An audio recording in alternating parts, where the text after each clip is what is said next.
The defense team in the Senzo Meyiwa case is expected to continue examination of Moholo Raphadu, whose testimony in the trial within a trial in the High Court in Pretoria.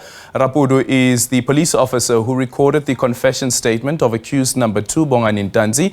Yesterday, the defense lawyer Thulani Mngomezulu reiterated his claim that Ntanzi was tortured and he allegedly signed the confession under duress. 5 men are currently being tried for the murder of Meyiwa in October 2014. Let's now speak to SABC News reporter Sipho Kekana, who is now joining us live from outside the High Court in Pretoria. Sipho, good morning. Thank you so much for making time for us. Let's just quickly recap what happened yesterday and also what we expect to happen this morning.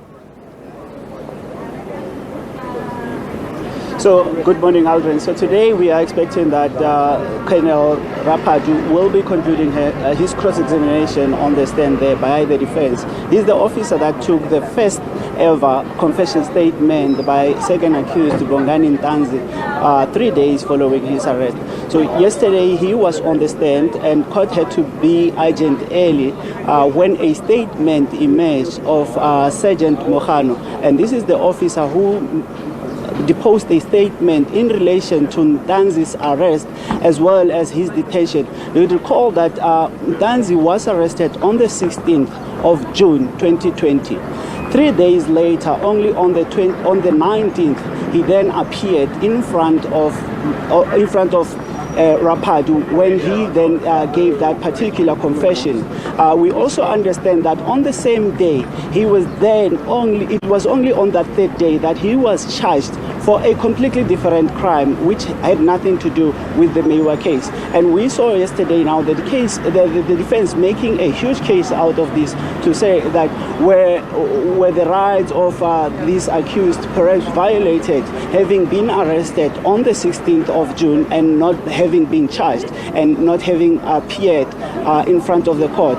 Could it be that when he then made this particular confession on the 19th of June, he was under an unlawful detention? So those questions, we saw them being deliberated, the defense making a huge case out of that, and we understand it was only a few days later, on the 22nd, that he then first appeared at the Tlhabane Magistrate Court still for a different charge. And also they raised the probability of how could he be arrested for a different crime and confess to the Senzo Meyiwa issue. They questioned the probability of that statement by the state to say that he was arrested for illegal possession of firearm, he was arrested for illegal possession of ammunition. However, the confession that he made was then in relation to a murder that took place on the 26th of October in Vosloorus, something that he was not arrested for.